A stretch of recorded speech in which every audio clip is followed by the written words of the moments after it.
Hey guys, welcome back to my YouTube channel. So आज के जो हमारे पास इंपॉर्टेंट टॉपिक रहेगा वो रहेगा part third of the analysis of the question paper of sub inspector, जिसका एग्जामिनेशन यहाँ पे मार्च 2022 में हुआ था। तो उसके रिगार्डिंग हमने जो एनालिसिस किया स्टार्ट, उसके दो पार्ट्स हमने ऑलरेडी कवर किए, यानी ऑलमोस्ट यहाँ पे हमने 65 क्वेश्चन तक हमने एनालिसिस कर लिया। अब हम यहाँ पे 65 के आगे यहाँ पे एनालिसिस करेंगे आज के टॉपिक में। तो ये देखेंगे किस लेवल के क्वेश्चन पूछे गए थे और इनका आंसर क्या रहेगा। तो सबसे पहले रिक्वेस्ट करेंगे, चैनल पे नए आए हो तो प्लीज़ हमारे चैनल को सब्सक्राइब और लाइक शेयर ज़रूर कर दीजिएगा। तो guys, let us start our topic without wasting further more time. So let us move directly to the question number 65। So हमारा जो 65 क्वेश्चन था वो वहाँ तक हमने ऑलरेडी कवर किया है पार्ट सेकंड में। अगर आप इसके पहले दो पार्ट्स नहीं देखेंगे तो आप प्लीज़ हमारी प्लेलिस्ट में जाके इन दो पार्ट्स को भी, पहले दो पार्ट्स को भी यहाँ पे देख सकते हैं। आपको प्रॉपर क्लियरनेस, वहाँ पे प्रॉपर एक्सप्लेनेशन मिल जाएगा।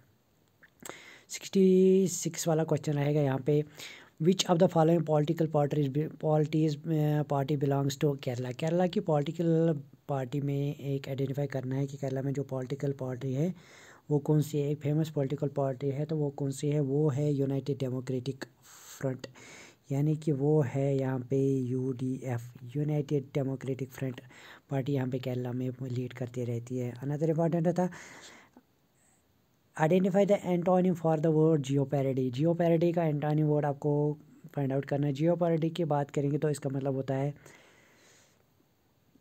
खतरे में डालना, किसी चीज़ को या अपने आप को खतरे में डालना। अगर आप किसी चीज़ में खतरे में हो तो उसको जियो पैरोडी बोलेंगे।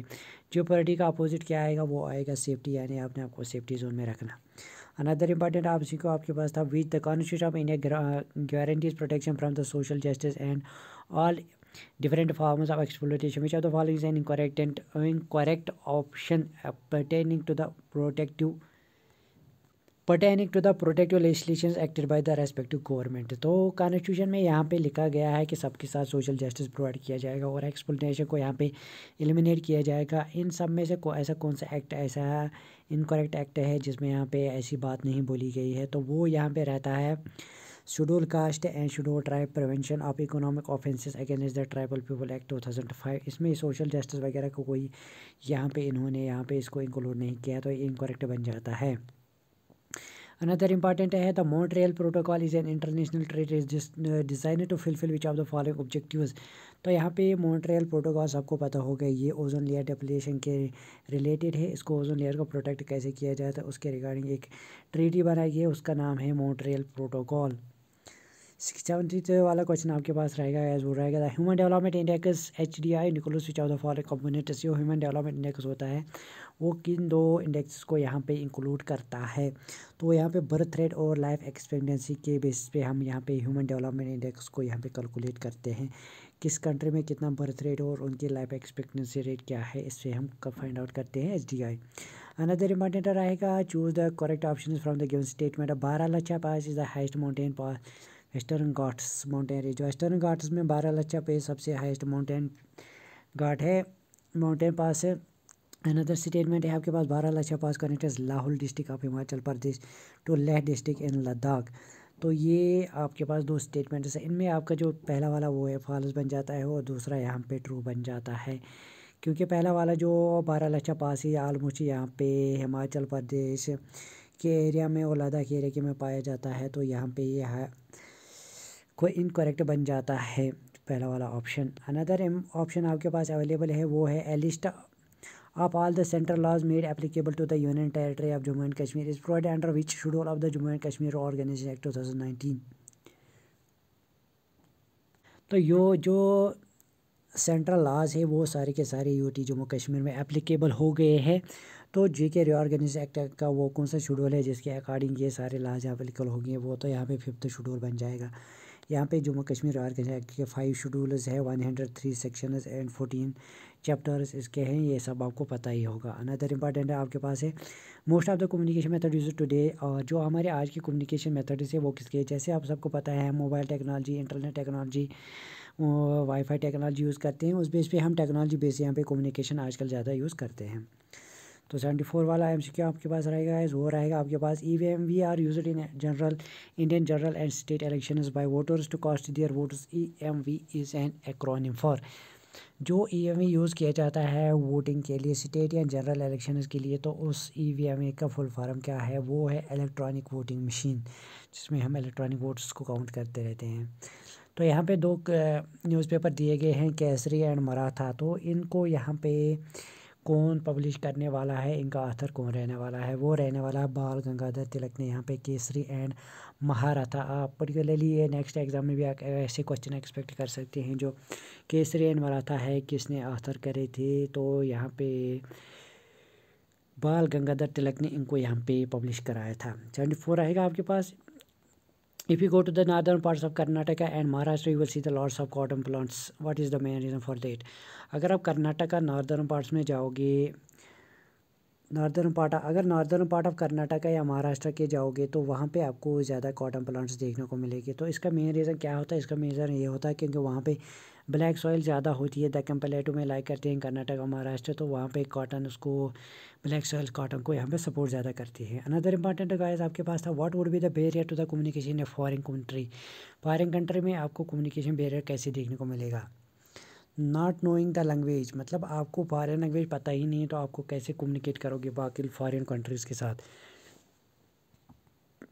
ये इंपॉर्टेंट बैरियर रहता है कम्युनिकेशन फॉर फॉरेन कंट्री। बाकी सारा यहाँ पे ज़्यादा रिलेटेड नहीं है, इसका करेक्ट ऑप्शन यही बन जाता है। 78 वाला क्वेश्चन आपके पास है guys, read the following statement and choose the correct answer. तो यहाँ पे करेक्ट आपको चूज़ आउट फाइंड आउट करना है। यहाँ पे देखना है GDP is a specific measure of economic welfare that do not include. एक स्पेसिफिक मेजर है, इसमें हमें क्वांटिटी, इसको आप क्वालिटेटिव नहीं बल्कि इसको क्वांटिटिव मेजर की तरह मान सकते हैं। यहाँ पे ये क्वांटिटेटिव मेजर है, बट ये मेजर एनवायरनमेंट वगैरह कुछ नहीं इंक्लूड। पहला वाला तो यहाँ पे ट्रू बन जाता है। Per capita includes also indicates the level of income equality among.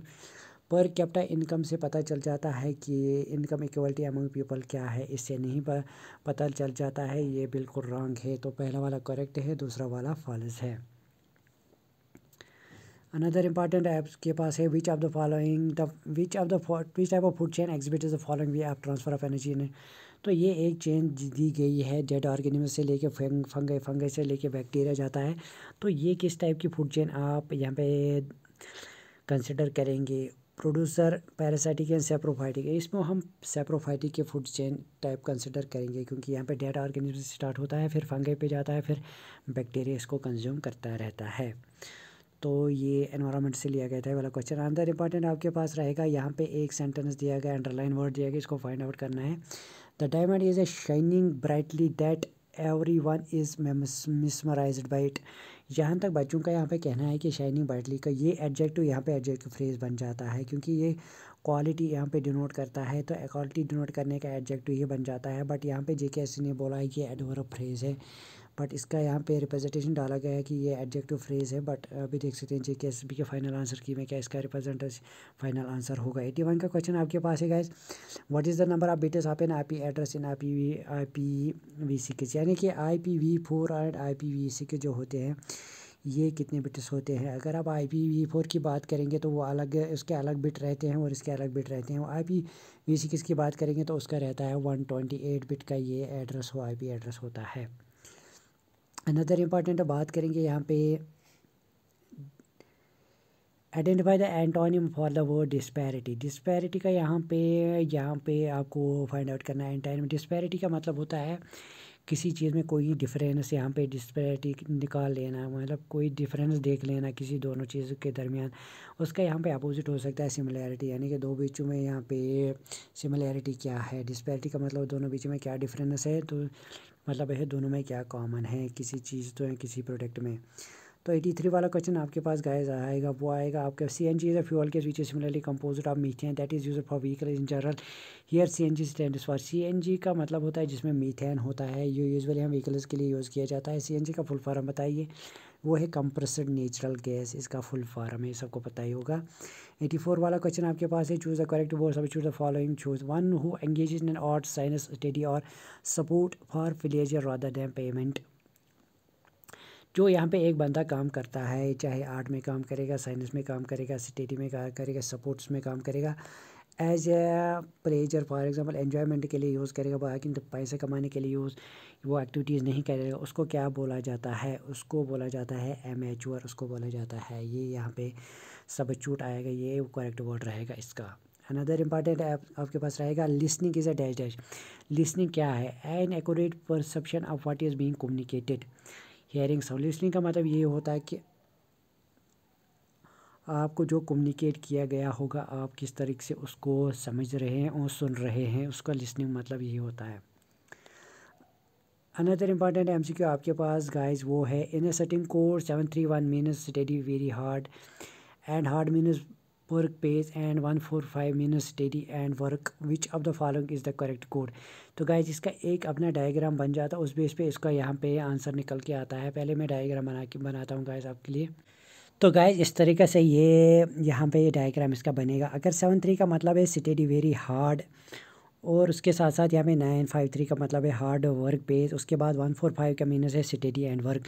तो यहाँ पे हम बात करेंगे, सबसे पहले आप देखेंगे 4731 और 953 में क्या कॉमन है, वो 3 है कॉमन। 3 का मतलब होता है अगर इसमें भी कॉमन इसमें भी कॉमन, तो हार्ड इसमें भी है हार्ड इसमें भी है, तो ये हार्ड में स्क्वायर रेक्टेंगल में रखेंगे। उसके बाद हम यहाँ पे फर्स्ट एंड थर्ड वाले में देखेंगे क्या कॉमन है, वो है 1 कॉमन। 1 कॉमन का मतलब यहाँ पे सिटी आएगा, यहाँ पे सिटी आएगा, इसको सर्कल में रखेंगे। फिर हम देखेंगे सेकंड और थर्ड में क्या कॉमन है। सेकंड और थर्ड में यहाँ पे कॉमन देखने को आपको मिलेगा, वो है 5 का मतलब है इसमें भी वर्क है इसमें भी, इसको हम ट्रायंगल में रखेंगे। उसके बाद एंड का बचेगा क्या आएगा, एंड का बचेगा यहाँ पे 1 और यहाँ पे बचेगा एंड का आएगा 4। उसके बाद 7 का यहाँ पे वेरी का बचेगा यहाँ पे 3 और 1 तो यूज़ कर लिया, आप 7 बचेगा और 7 यहाँ पे वेरी का होगा 7, इसलिए यहाँ पे वेरी का कोड यहाँ पे क्या रहेगा, वो रहेगा 7। आई होप आपको समझ में आ गया होगा। चलिए गाइस अनदर एमसीक्यू आपके पास आएगा, वो है what is the meaning of miscommunication. का मतलब क्या होता है? मिसकम्युनिकेशन तब होती है जब कोई बोलने वाला किसी यहाँ पे कोई सुनने वाला या किसी बोलने की कोई यहाँ पे प्रॉपर्ली समझ नहीं पा रहा। फॉर एग्जांपल मैं आपको अभी समझा रहा हूँ कि इस क्वेश्चन का आंसर रहेगा डी पार्ट, बट अगर आपको ये समझ में नहीं आ रहा है कि मैं क्या कह रहा हूँ, इसका मिसकम्युनिकेशन मतलब ये होता है। अगर आपको समझ में नहीं आ रहा तो ये मिसकम्युनिकेशन है, बट अगर आपको समझ में आ रहा है, मिसकम्युनिकेशन मतलब ये होता है कि जो मैं बोल रहा हूँ आपको वो समझ में आ रहा है कि नहीं आ रहा है। अगर आ रहा है तो आपको ये कम्युनिकेशन होगी, प्रॉपर कम्युनिकेशन। अगर समझ में नहीं आ रहा तो मिसकम्युनिकेशन है, ये इसका मतलब है। अनदर इंपॉर्टेंट 88 वाला क्वेश्चन रहेगा आपके पास, identify the synonym for the word acrimony. Acrimony का आपको यहाँ पे फाइंड आउट करना पड़ेगा, सिनोनिम क्या रहेगा, सेम मीनिंग क्या रहेगा इसका।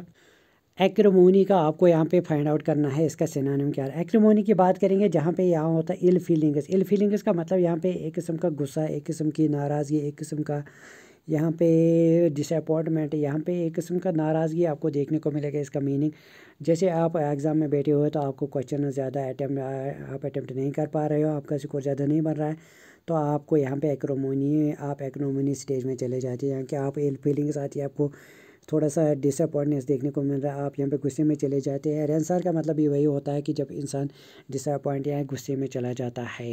अनदर इंपॉर्टेंट एमसीक्यू है आपके पास, which device is to perform the traffic directing functions on the internet. तो यहाँ पे ट्रैफिक डायरेक्टिंग फंक्शंस इंटरनेट पे कौन परफॉर्म करता है, तो वो करता है यहाँ पे राउटर का काम होता है। जो इंटरनेट पे ट्रैफिक होता है उसको डायरेक्ट करता है राउटर। 90 वाला रहेगा, Kalinga war change the life of king Ashoka. Kalinga war change the life of king Ashoka in which modern state of India is Kalinga located. थोड़ा मॉडरेट लेवल का क्वेश्चन बनाया है, कंपटीशन को टफ बनाने के लिए क्वेश्चन पूछा गया है। तो कालिंगा वार ने यहाँ पे किंग अशोका की यहाँ पे लाइफ चेंज कर दी थी। तो वो किंग यहाँ पे कालिंगा कौन सी करंट जो इंडिपेंडेंट इंडिया है वो कौन सी स्टेट में लाइक करता है, कालिंगा वो उड़ीसा वाली स्टेट में यहाँ पे कालिंगा लाइक करता है। अनदर इंपॉर्टेंट एमसीक्यू का है, विच of the following option is an example for the chemical change. तो केमिकल चेंज आप किस एग्जांपल को बोल सकते हैं, केमिकल चेंज किसको बोल सकते हैं, केमिकल चेंज किस में आ सकता है। यहाँ पे एक चेंज से दूसरे, यहाँ पे आप बर्निंग ऑफ कोल को केमिकल चेंज यहाँ पे मान सकते हैं, जिसमें हमें केमिकल चेंज वगैरह देखने को मिलती हैं, जिसमें बर्निंग होती है, जिसमें कार्बन डाइऑक्साइड प्लस यहाँ पे कार्बन मोनोऑक्साइड रिलीज़ होता है। तो कार्बन डाइऑक्साइड वगैरह जो होता है, कार्बन डाइऑक्साइड इसको बर्निंग में हेल्प करती है वगैरह। तो ये वाला इम्पॉर्टेंट रहेगा केमिकल चेंज के रिगार्डिंग। अनदर इम्पॉर्टेंट, ये तो सबसे ईजीएस्ट क्वेश्चन था। अगर आप JK PSI की पेपर की बात करेंगे तो यहाँ से आपको बोला जा रहा है कि इनमें फाइंड आउट करना है कि इनमें से डिफरेंट कौन सा है। ये भी सेम है, ये भी सेम है, ये भी सेम है, बट यहाँ पे थोड़ा सा सर्कल, यहाँ पे थोड़ा सा डिफरेंस लग रहा है, जो ये डॉट सेपरेट हो गया है, तो ये वाला इसका करेक्ट ऑप्शन बन जाता था। तो अनदर इम्पॉर्टेंट MCQ आपके पास गाइस है, वो है 93 वाला, वो है what will happen to the data in RAM when power goes off and computer shuts down. तो रैम जो आपको पता है ये टेम्परेरी मेमोरी होती है, रैंडम एक्सेस मेमोरी होती है, रैंडम एक्सेस मेमोरी होती है। मतलब इसका क्या होता है, अगर एक पावर कट ऑफ होता है, ये वोलेटाइल है ना वोलेटाइल, ये सबको पता है ये वोलेटाइल है। जो ही ब्लाइट चली जाती है ये उसके साथ ही लॉस्ट हो जाती है, ये उसके बाद हमें रिक्रिएट करना पड़ता है। इसमें जो डाटा स्टोर होता है वो लास्ट होता है जब पावर चला जाता है, और उसके साथ साथ इसको अगर रीओपन करेंगे तो इसको फिर से दोबारा रिक्रिएट करना पड़ता है। रीड ऑनली मेमोरी होता है, परमानेंट मेमोरी ये सेकेंडरी मेमोरी होता है, रैम होता है, प्राइमरी मेमोरी आपके पास। तो रैम के रिगार्डिंग आप ये इंपॉर्टेंट कंसेप्ट याद रखेंगे। अनदर इंपॉर्टेंट रहेगा which of the following markup language used add effects to the web page में एड इफेक्ट्स को ऐड डालने के लिए जो इफेक्ट्स वगैरह डालते हैं, तो वेब पेज को इंटरेक्टिव बनाने के लिए यहाँ पे कौन सी मार्कअप लैंग्वेज का यूज़ किया जाता है, वो है DHTML यहाँ पे यूज़ किया जाता है। तो डायनामिक, यहाँ पे आपको DHTML का फुल फॉर्म में पूछा जा सकता है, वो है dynamic hypertext markup language. Dynamic आप याद रखेंगे, इसका फुल फॉर्म है। तो अनदर इम्पॉर्टेंट आपके पास रहेगा, वो रहेगा फिगर वाला सीरीज़ रहेगा। यहाँ पे आपको बोला जाता है जो ये फिगर है इसमें 3 पार्ट्स दिए गए हैं, 4th वाला पार्ट आपको यहाँ पे फिल करना है। इन चारों में आपको कौन सा लगता है सफिशिएंट है। तो आप जब प्रॉपर्ली देखोगे तो यहाँ पे यहाँ पे देख सकते हैं, यहाँ पे एक क्वाड्रेटर बन रही है। क्वाड्रेटर को फिल करने वाला जो ऑप्शन बन जाती है वो यहाँ पे डायरेक्टली आपको दिख जाएगा। यहाँ पे आपको ऑप्शन में भी प्रॉपर्ली दिख जाएगा। इसका बी पार्ट यहाँ पे करेक्ट ऑप्शन बन जाता है। एक बार इसको प्रॉपर्ली रिवाइज करेंगे आप तो ये आपको दिख जाएगा, इसका करेक्ट ऑप्शन ये बन जाता है। क्योंकि आप देख सकते हैं कि अगर इसको हम यहाँ पे फिट करेंगे तो यह प्रॉपर्ली इसमें फिट हो जाता है। ये वाला पोर्शन उठाएंगे तो ये वाला पोर्शन यहाँ पे आएगा, ये वाला पोर्शन हो गया इसके साथ, ये वाला पोर्शन इसके साथ हो जाएगा। तो उसके बाद बाकी पोर्शन वाला ये वाला पोर्शन उठाएंगे तो ये वाला पोर्शन ऐसे बन जाएगा। उसके साथ बाकी जो और पोर्शन है वो अला ऐसा पोर्शन बन जाएगा, ऐसे ऐसे पोर्शन बन जाएगा। ये वाला पोर्शन यूज़ हो जाएगा, ये पोर्शन तो ऑलरेडी फिल हो जाएगा। इसका बी पार्ट करेक्ट ऑप्शन बन जाता है। अनदर इम्पॉर्टेंट MCQ आपके पास आए है, वो है यहाँ पे ये रहेगा आपके पास क्वांटिटेटिव एप्टीट्यूड का रहेगा।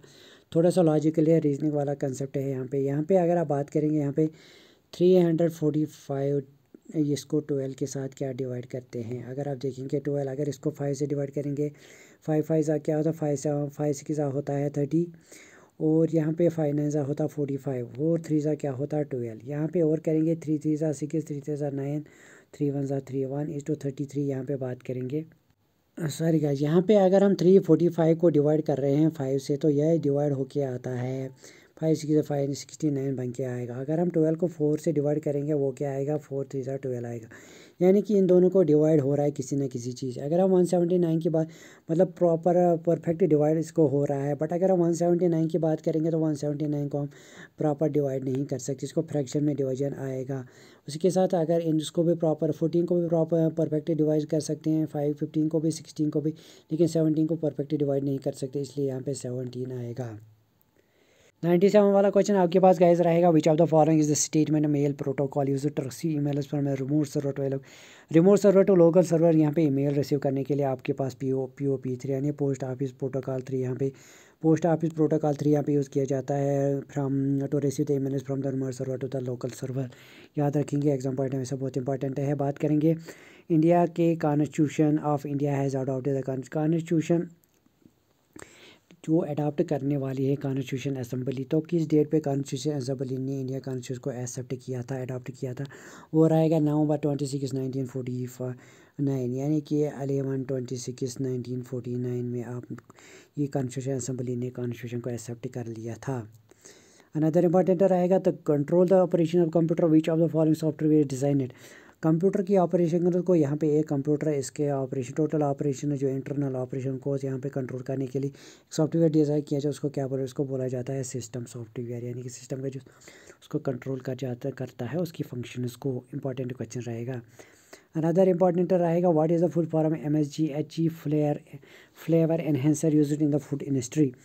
तो यहाँ पे एक फ्लेवर यूज़ किया जाता है फूड इंडस्ट्री में, फूड को यहाँ पे फ्लेवर उसका ऐड करने के लिए, उसको फुल फॉर्म होता है MSG का फुल फॉर्म आपको बताना है। इस फ्लेवर का फुल फॉर्म क्या है? इसका फुल फॉर्म है monosodium glutamate. Monosodium glutamate full form रहेगा इसका, जो हमें फूड इंडस्ट्री में यूज़ करते हैं फ्लेवर को ऐड करने के लिए, मोनोसोडियम ग्लूटामेट।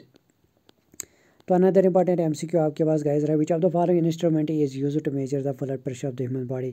तो ये वाला थोड़ा कंफ्यूजिंग था, यहाँ पे बच्चों को स्टेथोस्कोप और स्पाइगोमीटर में पे थोड़ा कंफ्यूजन हो रहा है। स्टेथोस्कोप यहाँ पे हार्ट बीट मेजर करने के लिए यूज़ किया जाता है, बट स्पाइगोमीटर यहाँ पे ब्लड प्रेशर मेजर करने के लिए यूज़ किया जाता है। अनदर इम्पॉर्टेंट MCQ क्या था आपके पास गाइस, वो था आपके पास यहाँ पे गाइस, वो था as per the union territory of Jammu and Kashmir act the union territory of Ladakh comprise of which of the following territories of the state of Jammu and Kashmir.